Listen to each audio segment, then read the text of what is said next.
Thank you for being here.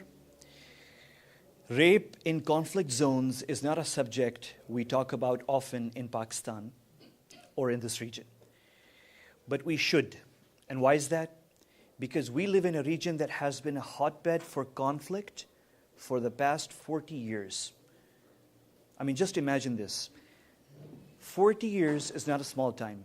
Imagine the scars that this conflict for 4 years or 4 decades have left on the population in this region.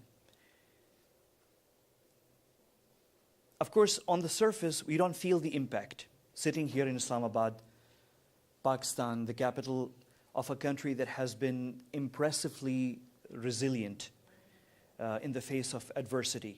But we forget that we have been in the heart of the most dramatic years and events of the Cold War here in this region.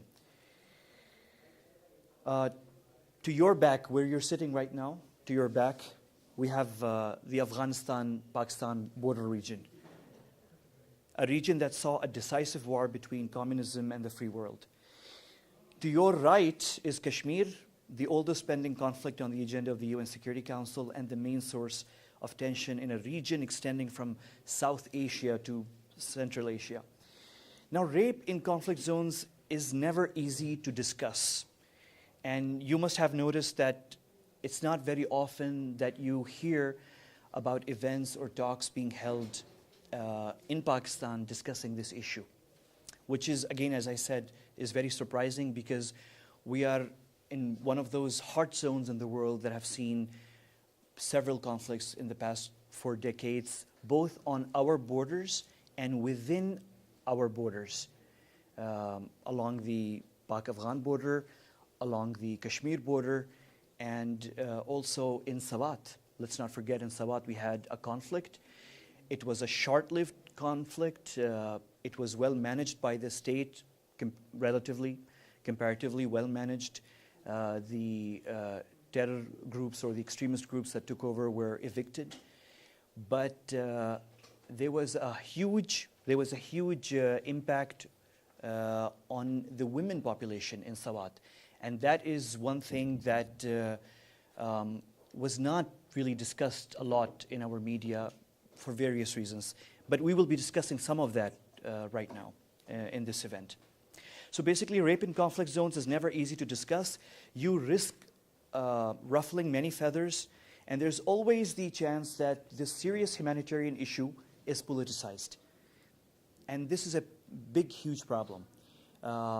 When you're discussing rape in conflict zones, you have people who are opposed to a public discussion of this matter because it is often politicized and used for point scoring, and sometimes people in places of authority feel that these type of issues are often used as pressure points or pressure tactics against their authority, whereas people working on these issues are basically working on them to solve a problem, to help the victims, the women who were involved, or to prosecute the perpetrators. Often these things are put to the background and the issue of politicization comes to the front. So this is a key issue that we face when we discuss this. I feel that activists and experts should first focus on offering remedies instead of blaming and shaming governments. I mean, this is my personal opinion, that as activists and as people working on this, we should focus on the humanitarian aspect of this issue. The part of blaming and shaming of governments can come later. I think we should first be helping the victims, number one. And number two, we should be helping the society better deal with the victims. And number three, we should be going after the perpetrators and helping the government and the society devise mechanisms and implement laws and execute them to go after the perpetrators. The last point of blaming and shaming people, maybe politicians, maybe people in law enforcement who are involved, that can come at the very end. and these are some of the thoughts that I wanted to share, Dr. Bari and Ms. Sidra and Ms. Mwani. And we would love to hear actually your input on this more than actually mine. Now, none of this can happen without awareness. This is a key point. None of this can happen without awareness. And that is what we want to achieve in today's event. Awareness is prevention.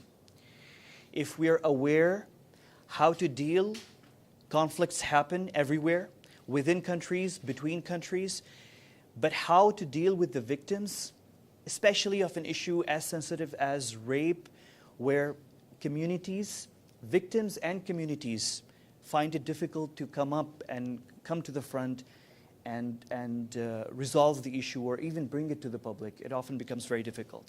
So awareness is prevention. The immediate motivation for today, let me be very, very frank with you why we're having this event today. The immediate motivation for today's event are the anniversaries of two major incidents. There are two major incidents that happened, and the anniversaries of both incidents happened during this 1 week. Feb 23,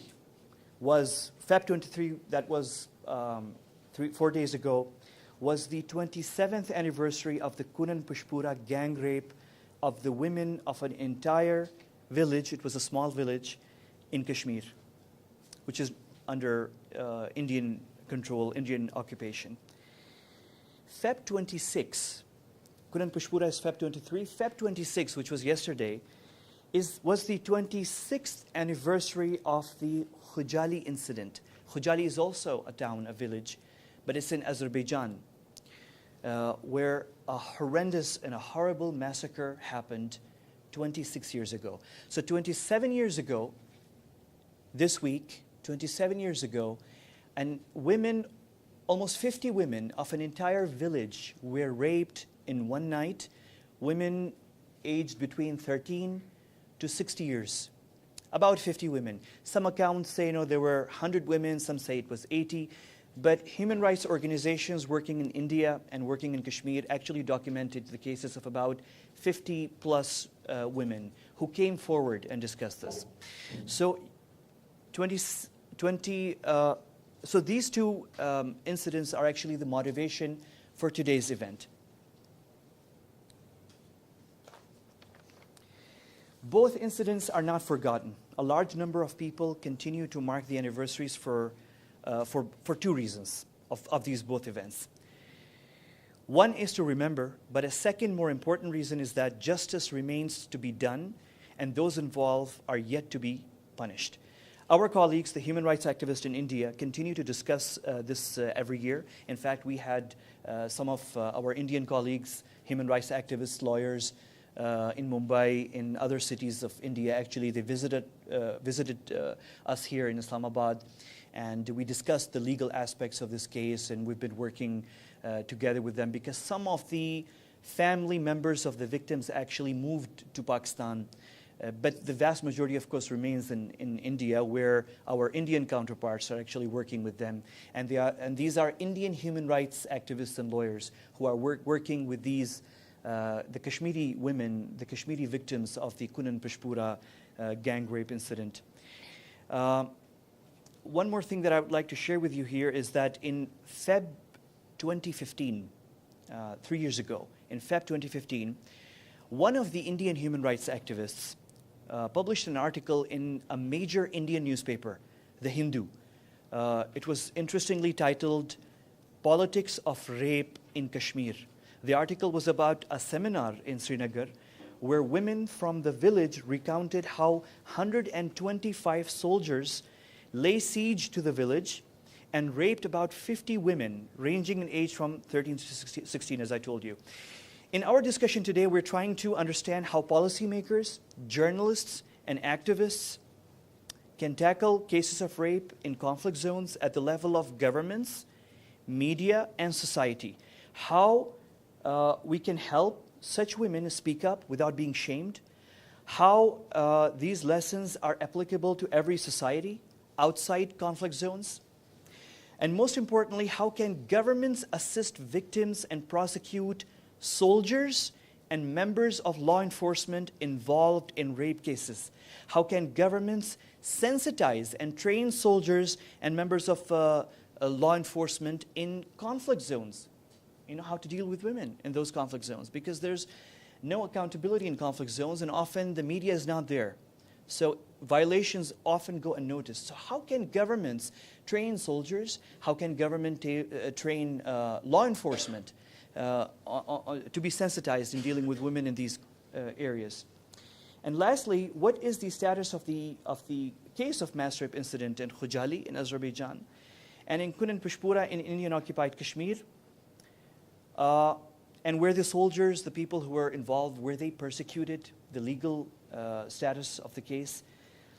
And finally, how can rights activists encourage governments to prosecute soldiers involved in rape cases without shaming the government? See, when we shame the governments anywhere, in any country, whether within the country or outside, when the first thing we do is to shame governments and attack and criticize governments, the governments become scared and they step back, and instead of resolving the matter or prosecuting the people involved, they focus all their energies on defending themselves.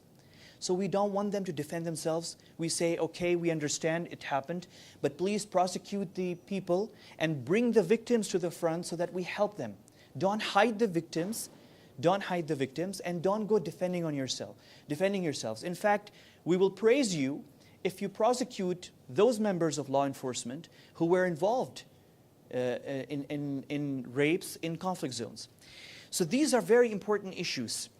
It's a sad thing that we are discussing these two incidents, of which the anniversaries are happening in this week.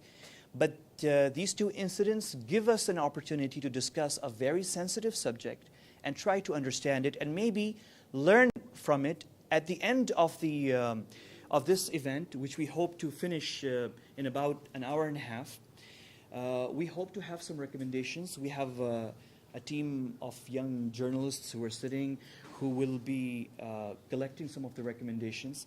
And we hope to share these recommendations with people that matter, both within the country, because we can benefit from these recommendations and from your experience, and also with our partners overseas who are joining us via streaming on the internet and who will be watching this later and reading the recommendations when we share with them.